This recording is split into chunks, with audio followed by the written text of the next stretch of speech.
Ravi de vous retrouver, chers téléspectateurs, et bienvenue dans cette nouvelle édition dans votre émission hebdomadaire Bibliothèque à votre fenêtre sur le monde culturel, votre fenêtre sur les dernières productions culturelles ou même intellectuelles qui sont apparues sur la scène égyptienne durant les derniers jours. Aujourd'hui, chers téléspectateurs, nous avons un rendez-vous très intéressant avec cette œuvre intitulée Les Menottes. C'est un roman de genre de science-fiction, mais qui regroupe en fait des informations historiques très intéressantes, très importantes.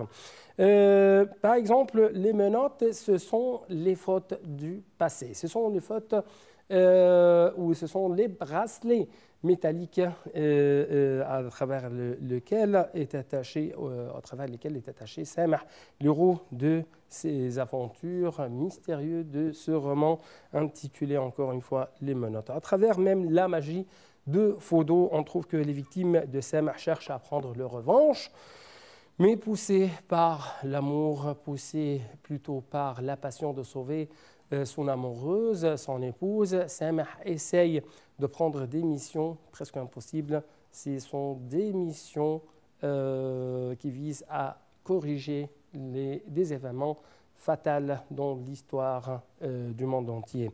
Mais en même temps, on trouve que ces missions révèlent plusieurs informations historiques ou même révèlent les imaginations de l'auteur de cette œuvre, c'est M. Mohamed Abdelrazak. Et en même temps, on trouve qu'il y a une question très importante. Est-ce que Samah va réaliser ces missions presque impossibles? C'est ce qu'on va savoir après ce reportage à travers notre rendez-vous, à travers notre rencontre avec M. Mohamed Abdelrazak.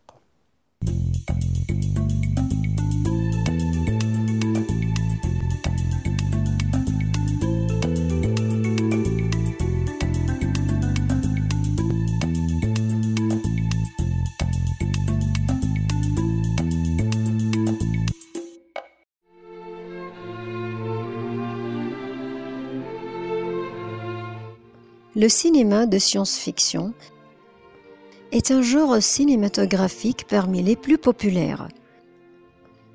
Les thèmes typiques de la science-fiction constituent les fondements de développement de l'intrigue dramatique dans ce genre de production. Dans les films de science-fiction, la technique narrative est née de la présence d'éléments scientifiques imaginaires ou virtuels, comme la rédaction d'une nouvelle théorie mathématique, l'invention d'un équipement technologique innovateur et la découverte de nouveaux développements prometteurs dans le domaine de la bio-ingénierie.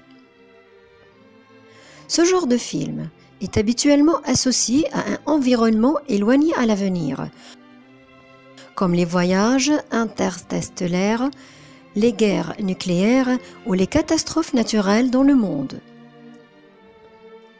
Si nous avons connu le cinéma de science-fiction en tant que genre indépendant à la fin des années 1950, l'élément de fiction a été identifié avec les débuts du 7e art.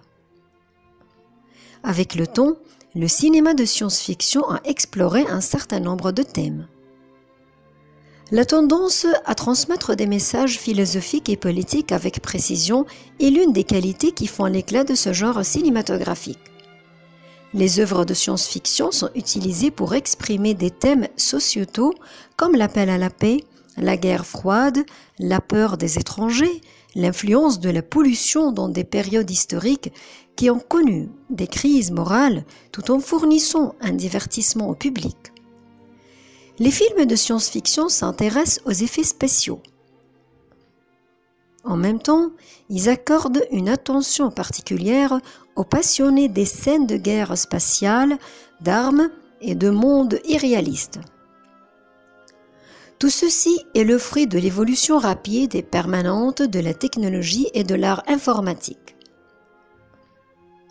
Il y a un certain nombre de films de science-fiction enracinés dans la mémoire et un grand nombre d'œuvres qui peuvent être comptées comme de mauvais exemples de production cinématographique. Le cinéma de science-fiction a commencé à prendre ses formes artistiques grâce aux efforts collectifs de nombreux cinéastes talentueux. Ce fait a pris plusieurs décennies.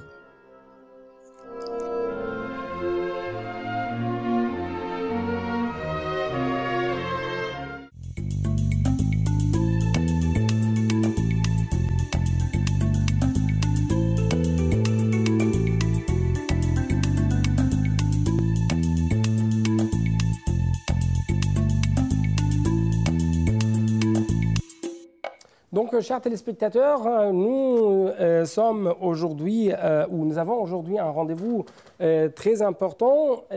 C'est bien sûr cette œuvre intitulée Les Ménotes.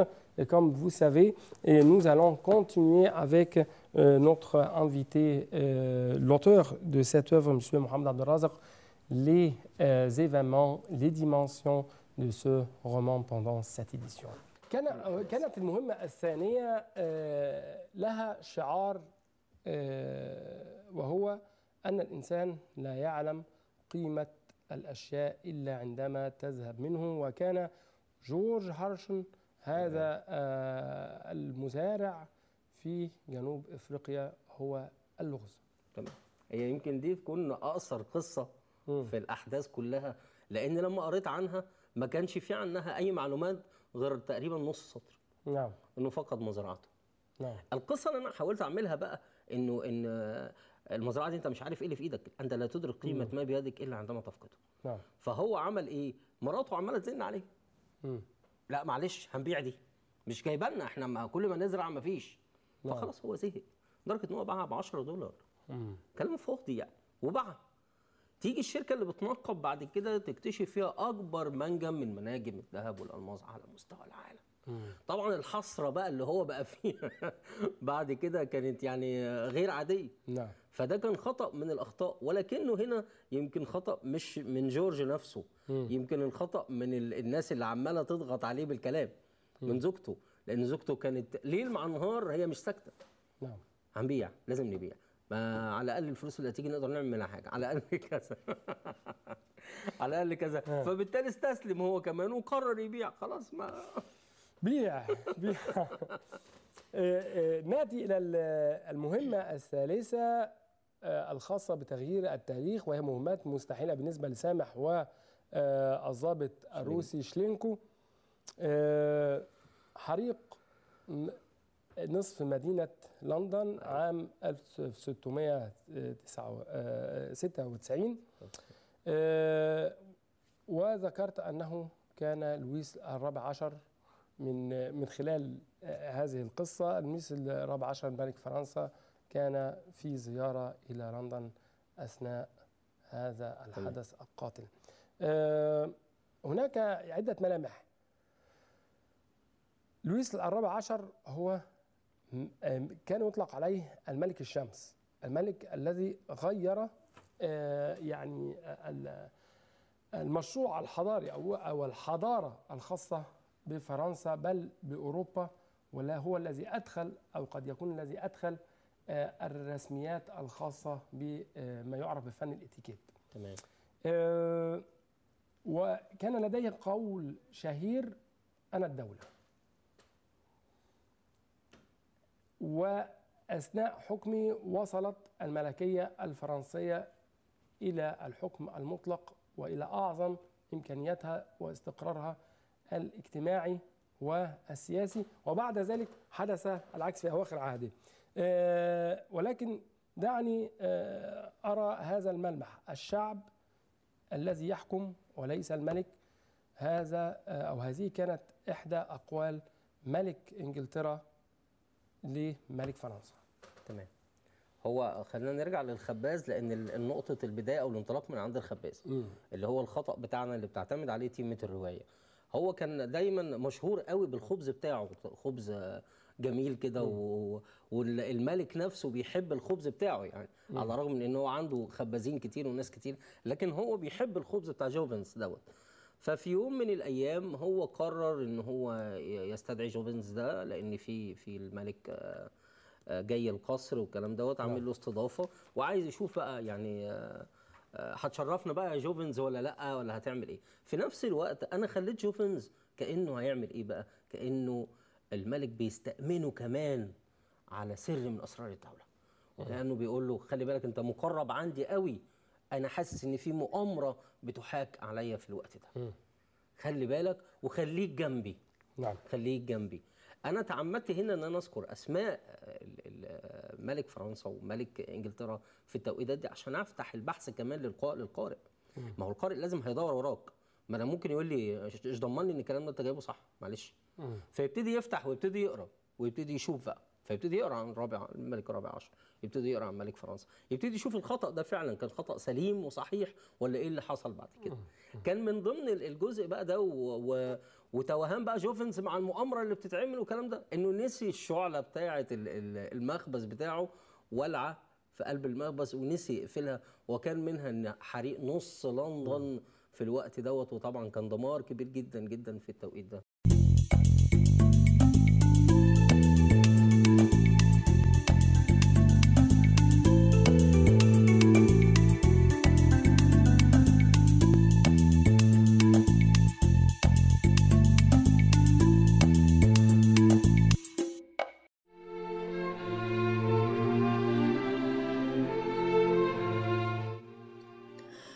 Le cinéma de science-fiction a été très influencé depuis sa création par la littérature, en plus de quelques chefs-d'œuvre cinématographiques dont les origines remontent aux livres de science-fiction.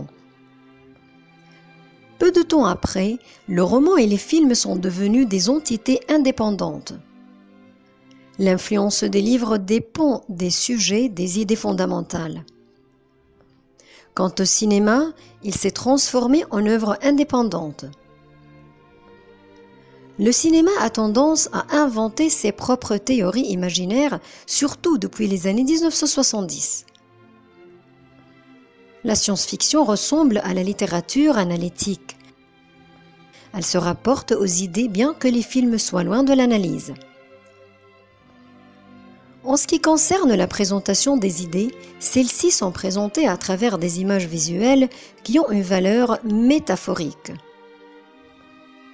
Il se peut qu'elles soient fortes, mais elles ne sont pas précises. Le cinéma est également un art populaire. C'est pourquoi il tend vers la simplicité. Il y a toujours du nouveau dans la science-fiction. George Lucas, Steven Spielberg sont parmi les auteurs d'Hollywood qui ont enrichi ce domaine en écrivant des histoires de films réussis, montrant leur désir que les adolescents regardent ce genre de films au cinéma. C'est pourquoi les cinéastes d'Hollywood voient les écrivains de science-fiction comme des surnaturels. Les romans et les histoires ne sont pas les seules sources d'idées. Il existe d'autres sources d'inspiration comme les bandes dessinées, la télévision, les jeux vidéo et le cinéma lui-même. Au fil du temps, les films de science-fiction se sont renforcés, occupant une grande part du marché. En 1971, en plus de la science-fiction, on commence à voir aussi les films d'horreur et non réalistes qui représentent environ 5% des revenus du box-office aux États-Unis.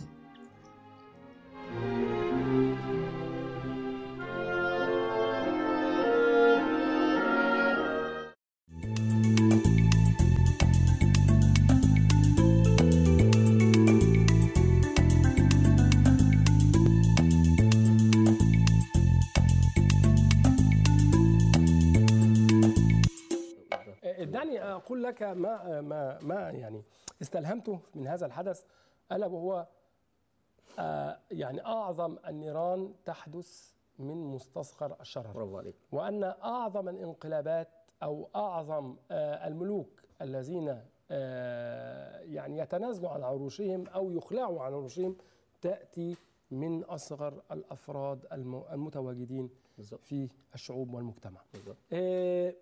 أعود أو أختم بما قالته زوشا، هذه البنت الروسية التي استخدمت السحر، عن ما أطلقت عليه غباء المسلمين، وهو قد تكون المهمة المستحيلة الرابعة التي كلفت بها سامح واشلينكو من أجل تغيير التاريخ. المهمه الرابعه دي تعبتني جدا. نعم. ليه؟ انت لو هتلاحظ حضرتك ان القصه ماشيه بعد كل مهمه من المهمات هي بتعمل ايه؟ بتعاقبهم. نعم. بعمل فاصل كده كات وارجع بقى ليها وهي بتقول لهم انتوا ما انتصرتوش. نعم. انت ما غيرتش حاجه. بل على العكس تستهزئ بهم وتجرئهم مرارة الهزيمة. بالظبط، بدليل ان هي يعني وكأنها خلاص بتخنق سامح وبتموته خلاص، وبعد كده قومته تاني، لا نعم. تعالى عشان تكمل. جينا المهمة الرابعة. طب انا قعدت اسأل نفسي لدرجة ان انا قعدت اسبوع في المهمة الرابعة دي بس على جنب كده. اسبوع مش بكتب، اسبوع بفكر هكتبها ازاي؟ ما هي اصل في نقطه انت ماشي على طول في حدث وهم ما بيعرفوش يغيروه. طب هنا انا عملت حاجه بقى مختلفه. اولا المعركه دي كانت هتكون معركه فاصله وحاسمه للمسلمين، اللي هي بتاعت القائد العربي عبد الرحمن الغافقي ضد شارل مارتل اللي كان بيطلق عليه المطرقه لقوته وشدته. مارتلوس. تمام. والكلام ده كانت اسمها معركه بلاط الشهداء. ليه اتسمت كده؟ لان كميه البشر اللي اتقتلت فيها كانت غير عاديه. كانت فين معلش؟ كانت كبيره جدا. كانت فين؟ تمام. كانت جوه على الحدود اوروبا، على حدود فرنسا. لو كان المسلمين يعني على حدود اسبانيا مع فرنسا. بالظبط. انا ذاكر الاحداثيه دي. انا عايزك تقول كانوا انتصروا كانوا هيجتاحوا اوروبا كلها. فعشان كده شارل مارتل لما انتصر في المعركه دي هو خلاص ده وقف بقى، رفعوه على الاعناق. انا خليت بقى هنا زوشا تعمل حاجه مختلفه، ودي اللي ربنا الهمني بيها، ان خليت مهمه سامح انه يموت شيلينكو، ومهمه شيلينكو انه يموت سامح. مين هنا هينتصر على الثاني؟ هل شيلينكو هيموت سامح وهي وعدته لو موته انا همنع عنكم العذاب، ومن الاخر كده زي ما بيقولوا هديك والدك وتروح. وانت يا سامح لو قتلت شيلينكو انا هعمل نفس الكلام وهديك منال. وخلت بقى مين؟ او انا خليت مين؟ خليت سامح هو عبد الرحمن الغافقي، وخليت شارل مارتل هو مين؟ هو شيلينكو. وكأن المعركه التصادميه اصبحت هنا معركه بقى حياه او موت، مع اضافه ان هي في معتقد ديني هنا، نتيجة ان في البابليين او الجزء بقى البربر. تمام. البربر نفس القصة بتاعت غزوة احد من النبي عليه الصلاة والسلام، شافوا الغنائم سابوا الجزء الخلفي كله ونزلوا، على الرغم ان كان في انتصارات للمسلمين، ونزلوا عايزين يلموا الغنائم. كان شارل مارتل ذكي جدا في النقطة دي، ان هو لما لقى المسلمين ليهم اليد العليا عليه وهينتصروا عليه، فهو بص لأرض المعركة من ناحية تانية خالص. لقى الجزء الخلفي ده وعرف طبيعة الجيش اللي جاي مع المسلمين اللي هو البربر. بالظبط. عارف تاريخ، ده القائد هنا عارف تاريخ، ده بيتكلم بتاريخ، ما هوش أي جنود دول موجودين، لا ده الجنود دول بالذات إيه طباعهم؟ بيحبوا المال وكأنهم مرتزقة. ارمي لهم مال. راح الغنايم فتحها، حتى وقتها القادة اللي معاه اعترضوا عليه، دي غنائم بتاعتنا نديها لهم، قال لهم هو ده مفتاح النصر. نعم. ومن هنا جاء ما وصفته زوشا بالغباء. بغباء الجيوش المسلمين في هذه المعركة، وهو بالفعل يعني قد يكون طمع في الدنيا. هذا الطمع هو ما يعني الطمع وعدم الاستماع جيدا إلى أولياء الأمور في أمور الحرب وأمور السلم، والالتزام بالمواقع هو ما أدى إلى هذه الهزيمة. تمام.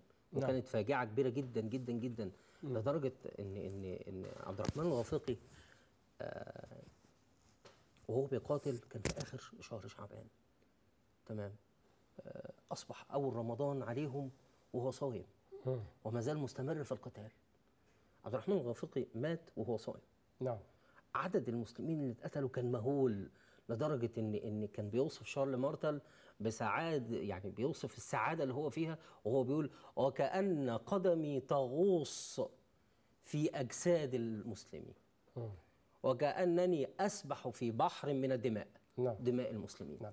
أود أن يعني أختم بهذا الملمح، أن المسلمين في ذلك الوقت كانوا يعني هم الحضارة وهم المنارة، وكانوا يرغبون في يعني إنارة أوروبا التي كانت في يعني غياهب وأعماق الظلام العقلي والفكري والحضاري والنفسي. ولكن شاءت الأقدار أن ينتصر شارل مارتل على عبد الرحمن الغافقي في هذه المعركة المسماة ببلاط الشهداء على الحدود ما بين فرنسا واسبانيا، او يعني كما يقال بلاد الغال في القديم. في بلاد الغال. الاستاذ محمد عبد الرازق، سعدت جدا بهذا اللقاء، وسعدت جدا بهذه الروايه المسماه الاغلال، وارجو الا تكون هذه الاغلال في رقبه احد، وان نحاول أن نصلح من شأننا ونصلح حتى أخطاء الماضي عن طريق العمل على الوصول إلى أعمال خيرة قد تمحو أخطاء الماضي. أشكرك جزيلا. أنا سعيد جدا بيك والله. شكرا فيك جدا. أشكركم السادة المشاهدين، ونتابع الفقرات القادمة في هذه الحلقة.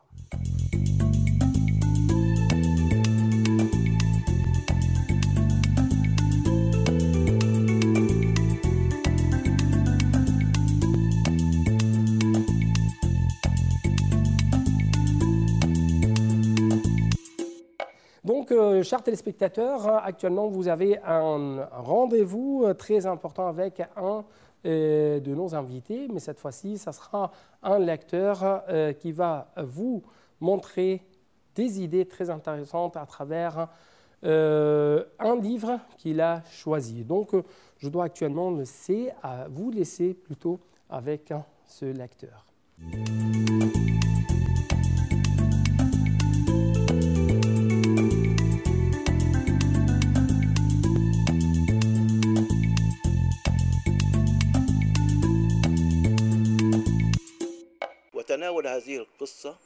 Le titre signifie donc le choix de l'homme et l'esprit éveillé.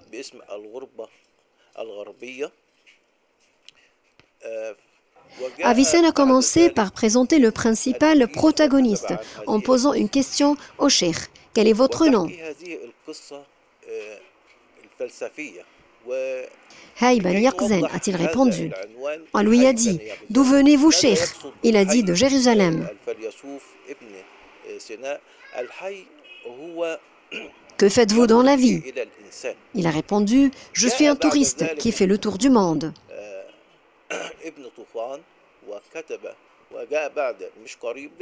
Voilà les 3 volets sur lesquels est basé le roman. Ensuite vient Ibn Tufayl, 2 siècles après Avicenne. Il aborde le même roman et a écrit sa philosophie.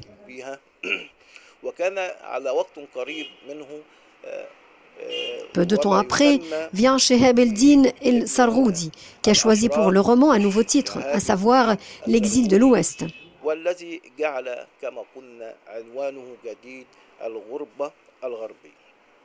La philosophie d'Avicenne a abordé l'esprit humain et la vie dans l'univers d'Allah le Tout-Puissant.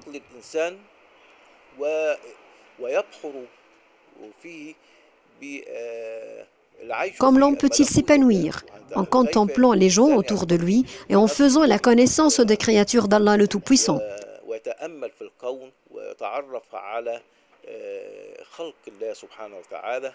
Voilà la philosophie islamique. Il a pris la philosophie grecque et a voulu l'adapter à l'islam.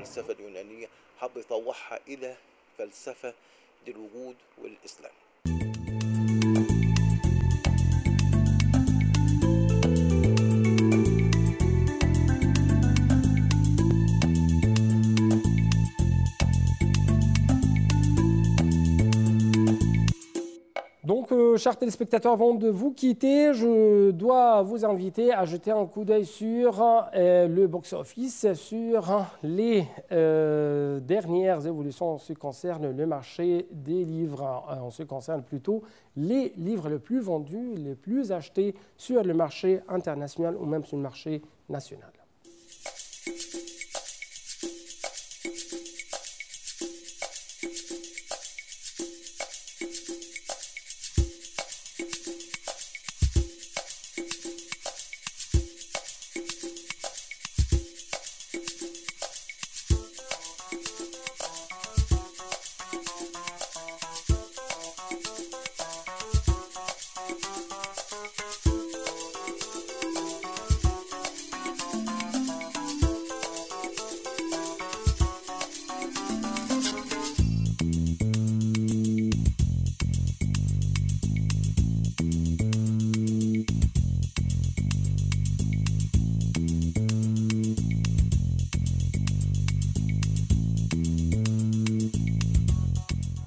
Malheureusement, le temps passe très vite, mais comme d'habitude. Avant de vous quitter, je dois vous rappeler, chers téléspectateurs, que vous pouvez nous suivre à travers Facebook/bibliothèque. Donc, vous ne devez pas rater de nous suivre à travers le Facebook. Au revoir.